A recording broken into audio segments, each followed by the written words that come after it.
Hello everyone, this is Chef Carol. In this class, I'm going to show you step by step how to put together an amazing holiday menu. We're going to begin with mini goat cheese balls and salmon wrapped asparagus for a beautiful but pared down appetizer platter. The main entree is so special. We have turkey breast from Ferriby Farm in Rock Hill, South Carolina. This is true heritage pasture-raised turkey that we're going to make with a really special stuffing with apple, sage, and roulade Italian sausage.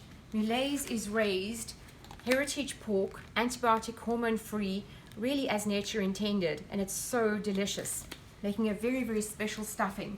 To accompany that, we're going to have a parsnip and cauliflower souffle that you bake in the oven, haricot vert with mushrooms and garlic, and of course a delicious applejack brown butter gravy. We're going to finish it off with caramel apple ice cream sundae. I know that you're going to love this menu, and I'm going to show you step-by-step instructions, walk through exactly the procedure and the order in which you need to do this, that you can come to the table and enjoy the time with your guests. I hope you join me. Thank you.